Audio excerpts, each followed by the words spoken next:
हे जिल्ह्याच्या विकासाच्या दृष्टिकोनातून काही महत्त्वाच्या विषयावर आज आम्ही बैठका त्या खात्यातल्या लोकांबरोबर जिल्हाधिकारी मॅडमच्या उपस्थितीमध्ये आणि त्या खात्याच्या प्रमुखांबरोबर आम्ही लावली होती।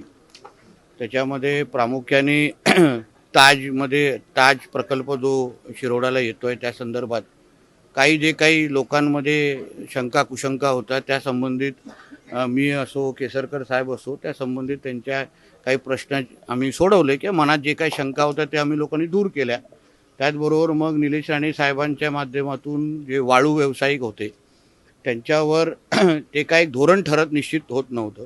त्यांना होणारा जो त्रास असो किंवा विविध पद्धतीने त्यांच्यावर कधी-कधी चुकीच्या कारवाया असो, या सगळ्या बाबतीमध्ये निलेश साहेबांच्या सूचनेच्या अनुसार त्या लोकांशी अधिकाऱ्यांशी बोलणं गेलं। आमच्या जिल्हाधिकारी मॅडमनी सगळ्याविषयी समजून घेतले आणि शासनाचे धोरण आणि यापुढे शेवटी ते सगळे आमच्याच जिल्ह्याचे नागरिक आहेत आणि त्यांना व्यवसाय अजून सुरळीत करण्यात यावा म्हणून शासन म्हणून आम्ही सकारात्मक आहोत।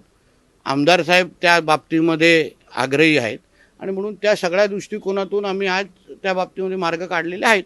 नंतर लाकूड व्यावसायिक आले, त्यांचेही काही प्रश्न होते, ते मग DMO असो किंवा सगळ्या बाबतीत त्यांच्याशी बसून त्याच्यातून पण काही मार्ग काढता येतील तेही आम्ही माहिती दिली। आमच्या दत्ता सामंत साहेबांनी शेतीत मध्ये वापरणारे जे बंदुका आहेत त्याच्यामध्ये काही नियम शिथिल झाले पाहिजेत, त्या दृष्टिकोनातून काही विषय आमच्यासमोर मांडलेत।